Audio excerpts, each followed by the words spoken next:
Wakati kifo cha Jenista Mhagama, waziri wa afya katika awamu iliyopita, kikizua sintofahamu, taarifa kwamba Geoffrey Mwambe ambaye huko nyuma aliwahi kuwa waziri wa viwanda na biashara, na taarifa zinaeleza kwamba kwa sasa amekamatwa, zimepelekea mtafaruku mkubwa kuhusiana na mambo yanayoendelea waziwazi, lakini pia kimya kimya katika utawala wa Samia Suluhu Hassan.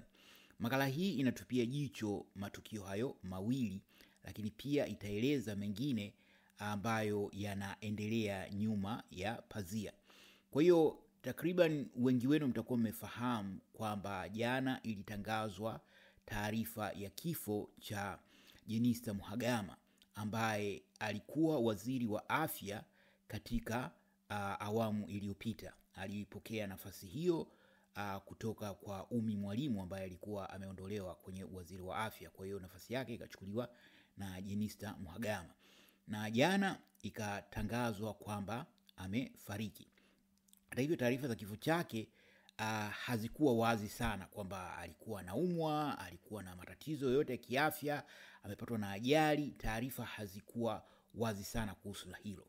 Sasa kifo chake kimezua sintofahamu kwa sababu kadhaa. Na kwa upande mmoja, sio tu kifo chake, bali kama nilivyosema kwamba kuna tukio jingine la kukamatwa kwa Mwambe ambaye huyu aliwahi kuwa waziri wa viwanda na biashara huko nyuma. Sasa hawa wawili wanahusiana vipi? Wote wawili wanatajwa kuwa ni watu wa karibu wa makamu wa rais Dr. Emmanuel Nchimbi, lakini hilo tuliongelea huko mbele ya safari katika makala hii. Kwa hiyo tuanze kwanza na hili la Jenista Mhagama. Kuna mitizamo mbalimbali na kulingana na taarifa ambazo zimepatikana. Moja ni kuhusiana na nafasi hiyo ya waziri wa afya, kwa sababu wakati linatokea wimbi la mauaji ya kutisha yaliyoanza Oktoba 29 na kuendelea hadi hivi karibuni, Jenista alikuwa ni waziri wa afya. Waziri wake ulikoma baada ya Samia kutangaza baraza jipya la mawaziri, na kwa mshtuko wa wengi, Jenista akawa nje ya baraza hilo. Alitolewa kwenye baraza hilo na nafasi yake ikachukuliwa na Mohamed Mchengerwa. Na kama mnavyofahamu wengi wenu, Mchengerwa ni mkwe wa Rais Samia, na mtoto ni mkwe wa Rais Samia kwa sababu yeye ni mume wa mtoto wa Samia anaitwa Wanu, na huyo Wanu naye ameteuliwa katika hilo baraza, lakini ni naibu waziri wa elimu. Na teuzi zote hizo mbili zinahusiana na haya yanayoendelea huko nyumbani.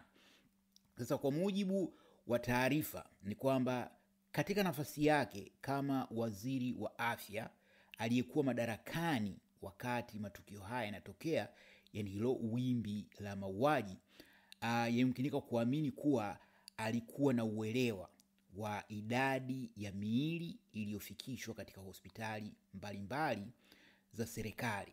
Waziri wa afya anakuwa na taarifa kama hizo kutokana na kuletewa taarifa kutoka katika taasisi mbalimbali. Kwa hiyo taarifa zinazokusanywa kutoka katika taasisi mbalimbali za afya zinazomilikiwa na serikali, mlaji mkuu, yani consumer wa taarifa hizo kwa mwisho kabisa anakuwa ni waziri wa afya.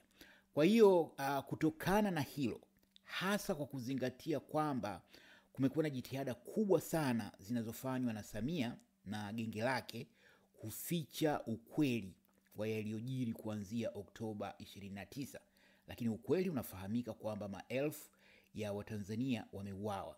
Takwimu zinapishana, lakini baadhi ya, kwa mujibu wa taarifa ambazo zilitolewa na Chama cha Demokrasia na Maendeleo Chadema, kilidai kuwa idadi ya vifo kwa wakati fulani, angalau kufikia mwezi wa 11, ulikuwa umefikia watu takriban 3,000. Lakini takwimu za hivi karibuni zinadai kwamba idadi ya vifo inaweza kuwa imefikia 10,000. Hata hivyo, kama nilivyosema, ni vigumu kuthibitisha idadi halisi kwa sababu kwa upande mmoja serikali haijatamka rasmi, na tamko la serikali ndio linatakiwa kuchukuliwa kuwa ni tamko rasmi, lakini upande wa pili kumekuwa na jitihada za kuficha miili ya hao marehemu, watu waliouawa. Lakini kama unafahamu pia zilipatikana taarifa kutoka kanisa Katoliki kuwa baadhi ya watu waliofikishwa katika taasisi za afya, zahanati, hospitali, watendaji wa vyombo vya dola walikuwa wanashinikiza hao majeruhi wapelekwe moja kwa moja mochwari, kwenye vyumba vya maiti. Kwa hiyo kuna baadhi ya watu walikufa wakiwa hai, kwa maana ya kwamba walikosa matibabu stahili na kufia kwenye vyumba vya maiti. Kwa hiyo yumkinika kuamini kuwa waziri wa afya atakuwa na uelewa wa vitu kama hivi. Na ikumbukwe kwamba moja ya sababu zilizotajwa za kuondolewa kwa Jenista na nafasi yake kukabidhiwa Mchengerwa ambaye ni mkwe wa Samia ilikuwa ni hiyo, kwamba kuna jitihada za makusudi za kuficha ukweli kuhusiana na idadi ya maiti zilizowasili katika hospitali mbalimbali za serikali, lakini pia idadi ya majeruhi ambao pengine walifika hapa wakiwa hai lakini wakafia hapa kwa kunyimwa huduma kutokana na maagizo ya vyombo vya dola. Baadhi ya taarifa zilieleza kwamba kulikuwa na mkakati wa kufanya ukarabati wa vyumba vya maiti, ukarabati wa baadhi ya maeneo ya hospitali na vituo vya afya, ili tu iwezekane kuficha ushahidi wa hayo yaliyotokea huko nyuma.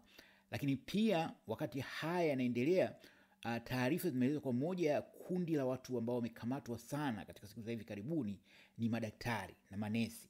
Hawa wamekamatwa kwa kutuhumiwa kuwa wamehusika kutoa taarifa kwa vyombo mbalimbali hasa vya nje ya nchi, lakini pia wanatuhumiwa kuwa wamekuwa wakitoa taarifa kuwakabidhi wanaharakati ambao baadaye wamekuja kuzionyesha hizo picha na video za maiti katika hospitali mbalimbali. Kwa hiyo kwa mujibu wa taarifa inaelezwa kuwa kifo cha Jenista kinahusiana na mazingira kama hayo, kwamba alikuwa anafahamu kuhusiana na taarifa hizo na kuwa kifo chake kinahusishwa na jitihada za kuficha ukweli kuhusiana na hayo. Hilo moja, lakini upande wa pili inafahamika kuwa Samia kuna jitihada za kumfikisha katika mahakama ya kimataifa ya uhalifu yani ICC. Na mara nyingi katika mazingira haya baadhi ya watumishi wa serikali huwa wanakuwa mashahidi muhimu kutokana na nafasi walizokuwa nazo. Kwa hiyo katika nafasi kama ya Jenista ilikuwa ni angeweza kuwa shahidi muhimu katika kesi hiyo. Kwa hiyo haya ni maelezo ambayo yamepatikana kupitia vyanzo mbalimbali.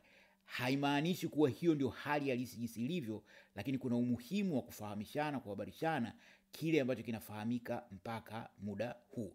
Kwa upande mwingine, taarifa zinaeleza kwamba Jenista alikuwa ni mtu wa karibu sana na makamu wa rais Dr. Nchimbi. Sasa ikumbukwe tu hivi karibuni, na hapa Jasusi TV ilieleza, kumekuwa na taarifa za mtafaruku, mvutano mkubwa kati ya Samia na makamu wake wa rais. Na kama mnavyokumbuka, wakati wa jitihada za kuzuia maandamano ya Disemba 9, kuna kundi la viongozi wa dini ya Kiislamu ambao walikwenda kwenye vyombo vya habari na kumtuhumu waziwazi Dr. Nchimbi, wakidai kuwa anatumiwa na Baraza la Maaskofu Katoliki Tanzania TEC, na pia kudai kuwa yeye ni anayepewa maagizo na katibu mkuu wa baraza hilo Padri Dr. Charles Kitima. Hizi taarifa ziko wazi na kuna makala hapa ambayo niliweka ikieleza katika hilo. Sasa kwa mujibu wa maelezo ni kwamba wale mashehe wanaoita mashehe ubwabwa walikuwa wamepewa mgao, na mgao huo umetoka kwa mtoto wa Samia yani Abduli. Kwa hiyo hata ile script ya kile walichoongea inaaminika kuwa ni walichoambiwa na huyo mtoto wa Samia.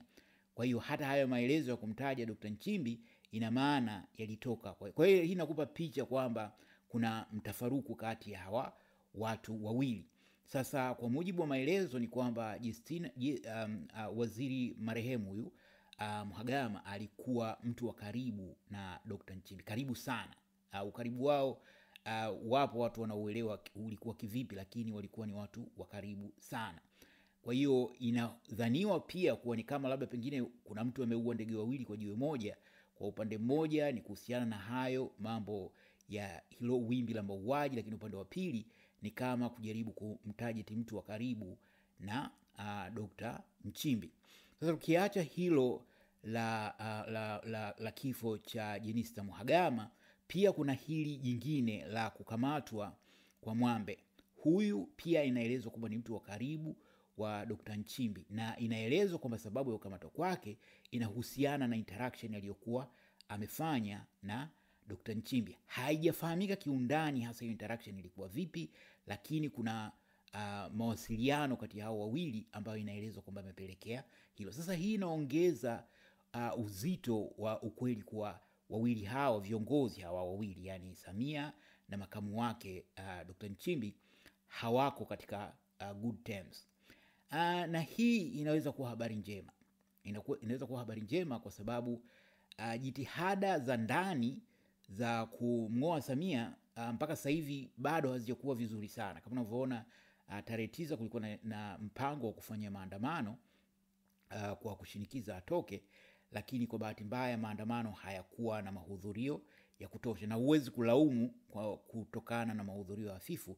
Zilifanyika jitihada kubwa sana za kuyadhibiti maandamano hayo, lakini pia baadhi ya watu walikuwa na uoga kutokana na yale yaliyojiri kuanzia Oktoba 29. Kwa hiyo huwezi kuwalaumu watu ambao walikuwa na hofia kupoteza maisha yao. Kwa hiyo matukio yote haya mawili yanaashiria huo mpasuko, na huo mpasuko unaweza kuwa habari njema kwa sababu kama mapema tu, hata mwezi kamili haujafika tangu Samia na huyo Dr. Nchimbi wawe rais na makamu wake, pamoja na kwamba uchaguzi wenyewe ukuwa halali, lakini mpasuko wao huo unaweza kupelekea anguko la hasa linalotarajiwa ni anguko la Samia kutokana na hayo aliyofanya, mauaji ya maelfu ya Watanzania.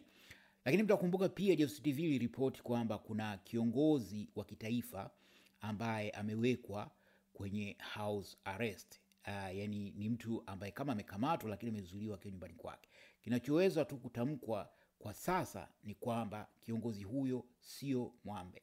Kwa hiyo baadhi ya watu baada ya kuona hizo taarifa wakasema, jasusi ulituambia kuwa kuna kiongozi wa kitaifa ambaye amewekwa kwenye house arrest.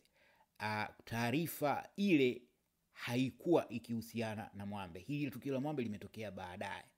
Lakini bado kuna kiongozi wa ngazi za juu wa kitaifa aliyekuwa na wadhifa mkubwa zaidi wa Mwambe ambaye yuko under house arrest. Na wakati muafaka utapofika, Jasusi TV itataja jina la kiongozi huo. Je, una maoni gani kuhusiana na ripoti hii? Karibu toe maoni yako hapo chini kwenye comment. Asanteni na kwaherini.